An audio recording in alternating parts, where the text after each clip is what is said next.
नमस्कार प्यारे विद्यार्थियों, स्वागत है आप सभी का आपके अपने YouTube चैनल स्टडी वेंसर्स क्लासेस पर। साथियों, आप सभी के बीच में लेकर उपस्थित हूँ कोपेन का जलवायु वर्गीकरण। जी हाँ साथियों, आप सभी के एग्जाम के अंदर 2 से 3 क्वेश्चन पूछे जाते हैं कोपेन का जलवायु वर्गीकरण से संबंधित। साथियों, आप सभी के लिए ये टॉपिक कितना महत्वपूर्ण है, सबसे खास टॉपिक है जिसके अंदर से आपके 2 या 3 क्वेश्चन पूछे जाते हैं।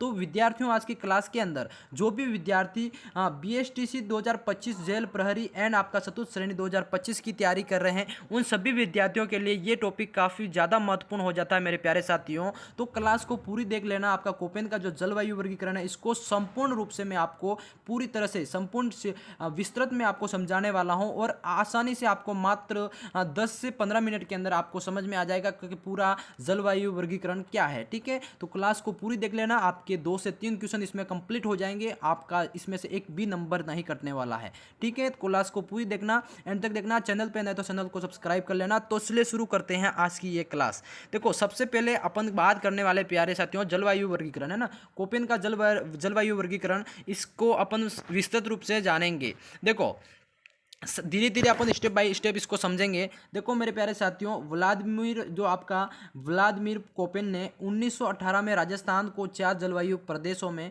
बांटा था। किसने बांटा था? देखो, इसका पूरा नाम है व्लादिमीर कोपेन। ठीक है, इस बात को विशेषकर ध्यान रखना। व्लादिमीर कोपेन आपका जो कि इनका पूरा नाम है, 1918 के अंदर इन्होंने राजस्थान की जो जलवायु प्रदेश है साथियों, उनको 4 भागों के अंदर बांटा था। ठीक है, हाँ, और इनको किस आधार पर बांटा था? मुख्य आधार था इनका मेरे प्यारे साथियों वनस्पति के आधार पर इन्होंने राजस्थान के जो जलवायु प्रदेश है उनको 4 भागों के अंदर बांटा था। विशेषकर नोट करते रहना साथ साथ में। ठीक है, और जलवायु वर्गीकरण इन्होंने साथियों 1931 से लगाकर 1937 के बीच में संशोधित किया था। ठीक है, हाँ, तो आपकी ये वाला सत्र साथियों आपको याद रखना, 1931 से 1937 के बीच इन्होंने संशोधित करा था और 4 जलवायु भागों में बांटा था और इन्होंने वनस्पति के आधार पर बांटा था। ठीक है, किसके आधार पर? वनस्पति के आधार पर। समझ गए? हाँ, इनका मुख्य आधार वनस्पति था। यहाँ तक समझ गए सभी? हाँ, अब बढ़ते हैं अगली बात पे। देखो, अगला इन्होंने मैं स्टेप बाय स्टेप आपको समझाने की कोशिश कर रहा हूँ, साथ साथ में नोट करते रहना है ना।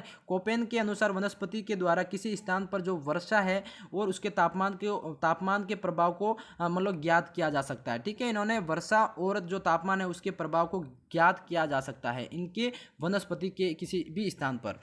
अब बात करते हैं मेरे प्यारे साथियों, ध्यान से समझना है इस बात को। कोपेन के जलवायु प्रदेश का जो दीर्घ एवं लघु चिन्ह के आधार पर इन्होंने वर्गीकरण किया था। कैसे? एक तो दीर्घ की बात करें मेरे प्यारे साथियों, ए आपका है ना, और लघु चिन्ह की बात करें तो आपका स्मॉल ए है ना। इस तरह से इन्होंने अपना जो जलवायु प्रदेश का वर्गीकरण इन्होंने चिन्हित करा था। ठीक है, आप समझते हैं कैसे करा था। देखो, सबसे पहले अपना ये 2 पॉइंट आते हैं आपके सामने, इसको समझना। देखो, इनमें से जो दीर्घ चिन्ह थे आपके, दीर्घ चिन्ह जैसे कि आपका ए को इन्होंने नाम दिया था मेरे प्यारे साथियों उष्णकटिबंधीय। ठीक है, ए को उन्होंने उष्णकटिबंधीय नाम दिया था। और बी के 2 स्टेप थे। बी के 2 स्टेप कौन कौन से थे मेरे प्यारे साथियों? BW और BS। BW और BS, जिसमें से BW को उन्होंने क्या कहा था? शुष्क मरुस्थल। क्या कहा था? शुष्क मरुस्थल। और जो BS वाला सेकंड था, BS को इन्होंने कहा था अर्ध शुष्क मरुस्थल। समझ गए सभी? इसको समझना बहुत ही इंपॉर्टेंट है, आपके लिए बहुत ही खास है। ठीक है, BW को उन्होंने कहा शुष्क मरुस्थल और BS का अर्थ था अर्ध शुष्क मरुस्थल। समझ गए सभी? ये आपका AB का बात कर हो गई आपके। इसी तरह आपका जो C वाला इन्होंने कहा था, सी कैपिटल दीर्घ चिन्ह की बात करें, सी की बात करें तो उपोष्ण या फिर इन्होंने शीतोष्ण कहा था। ठीक है, हाँ, समझ गए सभी? हाँ, ये आपके हो गए कैपिटल लेटर की बात हो रही है। अब लघु चिन्ह इन्होंने जो स्मॉल चिन्ह लिया था, जिसमें आपका जो जी था मेरे प्यारे साथियों, जी को इन्होंने क्या कहा था? गंगा तुल्य मैदानी भाग। क्या कहा था? गंगा तुल्य मैदानी भाग को इन्होंने जी से लिखा था। और एच की बात करें मेरे प्यारे साथियों तो औच्च ताप। क्या था? एच मतलब हाई टेम्परेचर है ना, औच्च ताप आपका जो एच से इन्होंने व्यक्त करा था। इसी तरह इन्होंने डब्ल्यू एक स्मॉल चिन्ह लिया था। डब्ल्यू का मतलब होता है शुष्क शीत, यानी कि शुष्क शीत इन्होंने इसको प्रभावित करा था, मतलब इन्होंने लिखा था। ठीक है, तो ये समझना है आपको। समझ गए सभी? दीर्घ चिन्ह में आपका जो ए था मेरे प्यारे साथ, तो उष्णकटिबंधीय। बी आपका 2 स्टेप थे, BW और BS। याद रखना, BW और BS। BW का अर्थ होता है शुष्क मरुस्थल और BS का अर्थ होता है मेरे प्यारे साथियों अर्ध शुष्क मरुस्थल। इसी तरह अपने बात करें इसमें C जो को उपोष्ण या शीतोष्ण होता है। समझ गए सभी। हाँ, ये अपने यहाँ पे कवर होता है। इसी तरह अपने सेकंड की बात करें, लघु शून्य, जो कि जी आपका गंगा तुल्य, जी से गंगा और गंगा तुल्य मैदानी भाग, एच से आपका औसत ताप इन्होंने लिखा था, और डब्ल्यू से इन्होंने शुष्क शीत लिखा था। समझ गए सभी। हाँ, ये इनका जो वर्गीकरण का मुख्य ये था इनका लिखावट। ठीक है, ये समझ गए यहाँ तक। हाँ, अब बात करते हैं, देखो इनको समझेंगे। सबसे बड़ी बात तो इन्होंने किस वर्गीकरण, आपने देखा था ना वर्गीकरण, जलवायु वर्गीकरण, तो इनमें देख सकते हैं आप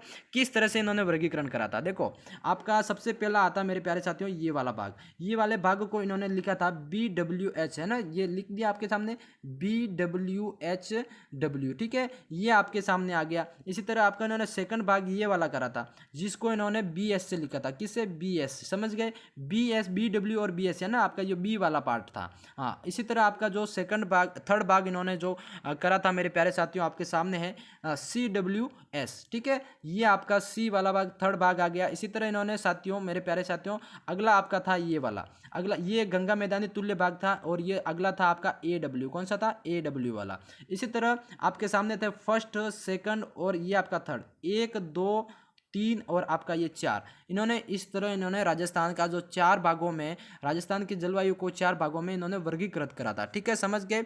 मैप के माध्यम से आपको इसमें मैंने आसानी से समझा दिया। ये आपका कोपेन का, हाँ, कोपेन का जलवायु वर्गीकरण का एक प्रकार था। इन्होंने इसके आधार पर देखो, अब यहाँ पे समझेंगे। समझना ध्यान से, क्या समझेंगे ध्यान से। देखो इन्होंने किस तरह से इसको समझा था। ठीक है, देखो इन्होंने जो AW वाला भाग था मेरे प्यारे साथियों, इनको कहा था इन्होंने उष्ण कटिबंधीय, यानी कि ये आपके सामने है ना, उष्ण कटिबंधीय या फिर आर्द्र जलवायु प्रदेश कहा था। ठीक है, और BSW क्या था? BSW जो कि अपना ये वाला था, इसको अर्ध शुष्क या फिर स्टेपी जलवायु प्रदेश कहा था। समझ गए। हाँ, यहाँ पे ध्यान से पढ़ना। अगली बात आती है BWS, यानी कि ये आपका ये वाला भाग, ये वाले भाग को उन्होंने उष्ण कटिबंधीय या शुष्क मरुस्थलीय जलवायु प्रदेश, शुष्क यानी मरुस्थलीय प्रदेश कहा था। ठीक है, जलवायु प्रदेश। अब CW आपका ये वाला मेरे प्यारे साथियों, उप आर्द्र जलवायु प्रदेश। क्या था? उप आर्द्र जलवायु प्रदेश। ये आपके सामने इस चीज़ को समझना। ठीक है, ये वाली चीज़ समझना। यहाँ पे मैं थोड़ा लिख नहीं सकता, इसलिए आपको यहाँ से समझा दिया। ठीक है, हाँ, बहुत ही आसान तरीके से मैप के माध्यम से समझा दिया, आपके लिए काफ़ी ज़्यादा आसान रह जाएगा। अब इसको थोड़ा विस्तृत में जानते हैं मेरे प्यारे साथियों। देखिए विस्तृत में देखो 4 जलवायु प्रदेश में बांटा था। निम्न कौन कौन से, देखो आपके सामने ये बता दिया मैंने। AW, हाँ, 1 मिनट, इसको मैंने समझा दिया है ना। AW को उष्ण कटिबंधीय आर्द्र जलवायु प्रदेश कहा था। BSW को शुष्क, अर्ध शुष्क स्टेपी जलवायु प्रदेश। BWHW को कहा था उष्ण कटिबंधीय या शुष्क मरुस्थलीय प्रदेश, जलवायु प्रदेश। या फिर आपका CWG को इन्होंने उप आर्द्र जलवायु प्रदेश कहा था। समझ गए सभी। हाँ, ये इनके 4 भाग थे, 4 वर्गीकृत इन्होंने करा था, जो इनका ये था। ठीक है, इनके आधार पर इन्होंने करा था। अब एक एक चीज़ को अपन समझेंगे। पहला भाग आता है मेरे प्यारे साथियों AW वाला भाग, जो कि उष्ण कटिबंधीय या आर्द्र जलवायु प्रदेश। ठीक है, इसके अंतर्गत कौन कौन से जिले आते हैं? इसके अंतर्गत जिले आते हैं मेरे प्यारे साथियों, अंतर्गत बांसवाड़ा आता है, डूंगरपुर आता है, उदयपुर, सलूम्बर, कोटा, बारा, झालावाड़ और चित्तौड़गढ़ जिले आते हैं। विशेषकर ध्यान रखना मेरे प्यारे साथियों, एग्जाम के अंदर आपको पूछा जाता है कि AW वाला, जो कोपेन के अनुसार जो AW वाला भाग है, जिसको अपन कहते हैं उष्ण कटिबंधीय आर्द्र जलवायु प्रदेश। क्या कहते हैं? उष्ण कटिबंधीय आर्द्र जलवायु प्रदेश के अंतर्गत कौन कौन से जिले आते हैं। आपको इस तरह से प्रश्न एग्जाम के अंदर पूछा जाएगा, तो आपको ये जिले याद रखने हैं। बांसवाड़ा, डूंगरपुर, उदयपुर, सलूम्बर, कोटा, बारा और आपका झालावाड़, चित्तौड़गढ़।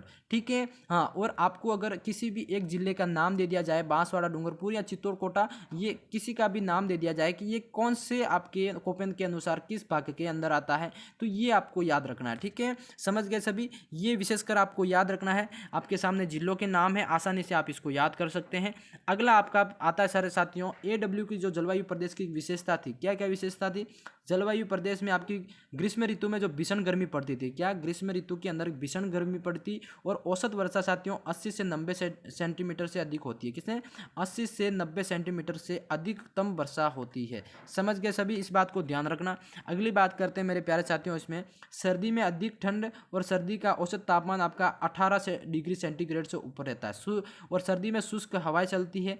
किसमें? हाँ, ये आप जो अपना फर्स्ट वाला पढ़ रहे हैं ना, इसके अंदर। ठीक है, इसकी विशेषता है, ये विशेषता विशेषकर ध्यान रखना है।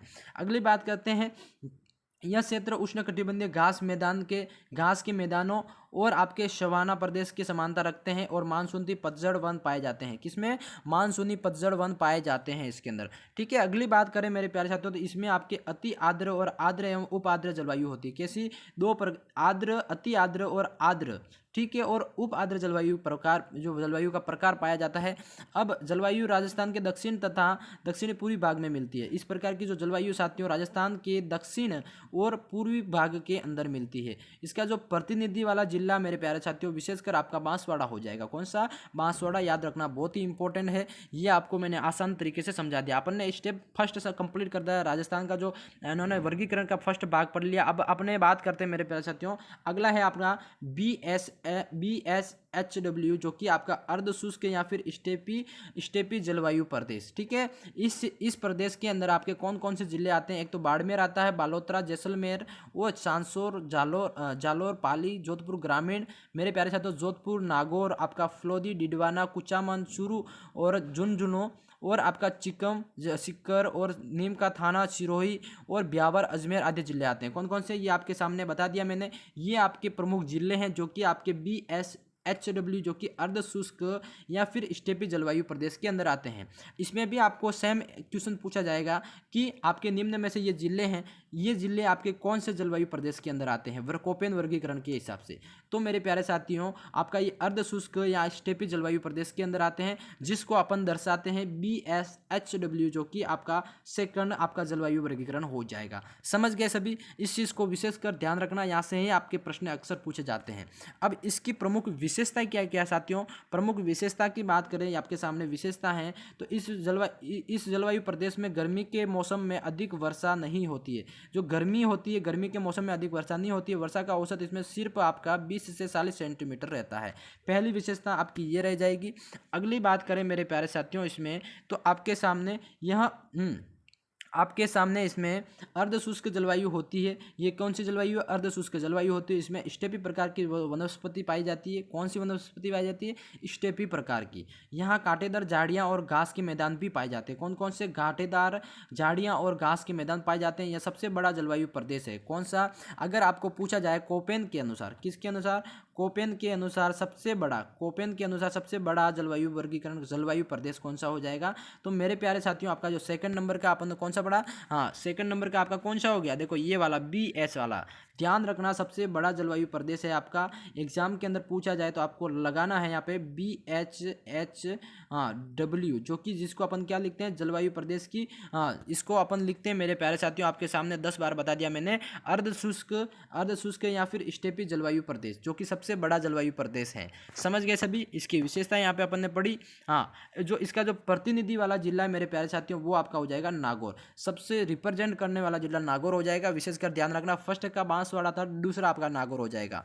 इसी तरह मेरे प्यारे साथियों, अगला आपका आता है BWHW, बहुत ही इंपॉर्टेंट। तीसरा आपका उष्णकटिबंधीय या फिर आपका उष्णकटिबंधीय शुष्क मरुस्थलीय जलवायु प्रदेश, बहुत ही इंपॉर्टेंट। कोपेन का तीसरा आपका जलवायु प्रदेश वर्गीकरण आपका जो इन्होंने करा था, इसके अंतर्गत आपके गंगानगर आता है। सबसे बड़ी बात तो इसका हनुमानगढ़ आता है और अनूपगढ़ आता है। ठीक है, और पश्चिमी बीकानेर, फ्लोदी, आपका जैसलमेर और उत्तर पश्चिम जोधपुर जिले आते हैं। समझ गए सभी? ये आपकी विशेषकर इसमें भी वही सेम प्रश्न पूछा जा सकता है आपको एग्जाम के अंदर कि गंगानगर आता है, हनुमानगढ़ और अनूपगढ़, पश्चिम बीकानेर, फ्लोदी, जैसलमेर और उत्तर पश्चिम जोधपुर। तो इसमें कोई भी जिले का नाम पूछ दिया जाएगा आपको। BWHW ये के किसके अंदर आता है? तो आपको बताना BWHW के अंदर आता है, जो कि आपका उष्णकटिबंधीय शुष्क मरुस्थलीय जलवायु प्रदेश कहलाता है। ठीक है, हाँ। अब इसकी विशेषताओं की बात करें मेरे प्यारे साथियों, इसकी प्रमुख विशेषता क्या है? देखो, इस जलवायु प्रदेश में शुष्क उष्ण मरुस्थलीय जलवायु की दिशाएं पाई जाती है। किसने? शुष्क उष्ण मरुस्थलीय जलवायु की दशाएं पाई जाती है। यहाँ पर जो बारिश है साथियों 10 से 20 सेंटीमीटर से भी कम होती है। ठीक है, और वाष्पीकरण की जो प्रक्रिया साथियों, ये आपकी सबसे ज़्यादा होती है। अगर अगली बात करें साथियों, इसमें आपके यहाँ कुछ घास यहाँ उग जाती है तथा वर्षा में इसमें वाष्पीकरण होता रहता है। ठीक है, बहुत ही अच्छा। अगली बात इसमें क्या बताया गया साथियों? जीरोफाइट या मरुद्भिद प्रकार की वनस्पति पाई जाती है। किस प्रकार की? जीरोफाइट या फिर मरुद्भिद प्रकार की वनस्पति पाई जाती है। अगर आपको साथियों इसमें पूछा जाए कि जीरोफाइट या मृदबिद प्रकार की वनस्पति कोपेन के अनुसार कौन से वर्गीकरण के अंदर पाई जाती है, तो आपका तीसरे नंबर का आता है BWHW के अंदर। ठीक है, इस प्रकार की जलवायु प्रदेश जलवायु राजस्थान के उत्तर पश्चिमी भाग में पाई जाती है। कौन सी? ये आपका साथियों उत्तर, आपका जो है ना उत्तर पश्चिमी, हाँ ये आपका भाग है जिसके अंदर आपकी ये वाली जलवायु पाई जाती है। या वनस्पति विहीन क्षेत्र है, ये इसका प्रतिनिधित्व क्षेत्र जो हो जाएगा साथियों बीकानेर हो जाएगा। बीकानेर का जिला जो कि सबसे ज़्यादा इसको प्रतिनिधित्व करता है। अगली बात करते हैं, आ जाइए जल्दी से अगले बात पे। जो भी नए जुड़ रहे हैं चैनल पे सब्सक्राइब कर लेना। CWG के अंदर साथियों आपका लास्ट जो वर्गीकरण है वो आपका है CWG, जिसको आप बोलते हैं उप आर्द्र जलवायु प्रदेश। कौन सा बोलते हैं? उप आर्द्र जलवायु प्रदेश। मेरे प्यारे साथियों, इस जलवायु प्रदेश में आपका सिरोही आ जाता है, राजसमंद आ जाता है, जलवायु जयपुर ग्रामीण, कोटपुतली, बहरोड, आपका जयपुर, खेरतल, तिजारा, केकड़ी और डिंग, अलवर, भरतपुर, धौलपुर, हाँ भरतपुर, करौली, गंगापुर सिटी, सवाई माधोपुर, बूंदी, कोटा, दौसा और अजमेर, ब्यावर, शाहपुरा, भीलवाड़ा, चित्तौड़गढ़, प्रतापगढ़, धौलपुर आदि जिले आपके आते हैं। समझ गए? ये देखो इतने सारे जिले जो कि आपकी वर्तमान में जो नए जिले बने उसके आधार पर मैंने बताया है। CWG जो कि आपका आखिरी एंड लास्ट आपका कोपेन का जलवायु वर्गीकरण है, जिसको अपन बोलते हैं उप आर्द्र जलवायु प्रदेश, जिसके अंदर आपके इतने सारे जिले आते हैं। इसमें भी सेम क्वेश्चन वही पूछा जाएगा, इसमें से किसी भी एक जिले का नाम ले लिया जाएगा। कोपेन के अनुसार ये जिला किस वर्गीकरण क्षेत्र के भाग प्रदेश के अंदर आता है, तो आपको बताना है CWG के अंदर। समझ गए सभी? हाँ, इसकी अब विशेषताओं की बात करें मेरे प्यारे साथियों, विशेषताओं की क्या बात करें, देखो विशेषता आपके सामने, यह जलवायु प्रदेश आपका अरावली के दक्षिणी पूर्व के स्थित समस्त भाग आते हैं। देखो अरावली का जो दक्षिणी पूर्वी भाग है जो कि समस्त इसके अंदर आता है, यहाँ आर्द्र एवं उप आर्द्र प्रकार की जलवायु प्रदेश जलवायु है। कौन सी? आर्द्र और उप आर्द्र जलवायु पाई जाती है। अगर यहाँ बात करें अपने वर्षा ऋतु की, तो वर्षा ऋतु औसत वर्षा ऋतु 60 से 80 सेंटीमीटर होती है। कितने? सबसे हाईएस्ट 60 से 80 सेंटीमीटर होती है। और यहाँ पर मेरे प्यारे साथियों बीहड़ पाए जाते हैं, मानसूनी प्रकार की वनस्पति भी पाई जाती है, नीम, बबूल, शीशम के पेड़ यहाँ बहुतायत मिलते हैं। सबसे बड़ा कृषि जलवायु प्रदेश, देखो सबसे बड़ा कृषि जलवायु प्रदेश आपको पूछा गया जाएगा तो BWG, कौन सा हो जाएगा? CWG, सॉरी, हाँ CWG जो कि आपका सबसे बड़ा कृषि जलवायु प्रदेश। देखो एग्जाम के अंदर अक्सर प्रश्न यही से पूछा जाता है, सबसे बड़ा कृषि जलवायु प्रदेश कोपेन के अनुसार बताना है मेरे प्यारे साथियों। तो CWG आपका जो कि राइट हो जाएगा। इसका प्रतिनिधित्व वाला जिला जो साथियों टोंक हो जाएगा। कौन सा? टोंक जिला आपका सबसे ज़्यादा प्रतिनिधित्व वाला जिला हो जाएगा। आपके सामने मैंने कोपेन के लगभग 4 वर्गीकरण है वो आपको यहाँ पे मैंने बताए हैं मेरे प्यारे साथियों। तो आपको ये वीडियो कैसा लगा, देखो वीडियो कैसा लगा कमेंट सेक्शन में आप जरूर बताना मेरे को। हाँ, आप सभी के लिए ये कोपेन का वर्गीकरण बहुत ही अच्छा साबित होगा। एग्जाम के अंदर आपके दो से 3 क्वेश्चन पूछे जाते हैं, विशेषकर BSTG जेल प्रहरी चतुर्थ श्रेणी की तैयारी करने वाले विद्यार्थी इसमें भरपूर प्यार दिखाएं। वीडियो को जरूर देखें, अपने साथियों में शेयर जरूर करें। तब तक के लिए जय हिंद। अगर आप देखो एक बार अगर आप इसी तरह से टॉपिक के वाइज अगर प्रश्न पढ़ना चाहते हैं या थ्योरी क्लास पढ़ना चाहते हैं तो चैनल पे आप कमेंट कर सकते हैं। कमेंट के हिसाब से आपके लिए रेगुलर इस तरह की क्लासेस लगा दी जाएगी। चैनल पे नए तो चैनल को सब्सक्राइब कर लेना। तब तक के लिए जय हिंद, जय भारत दोस्तों।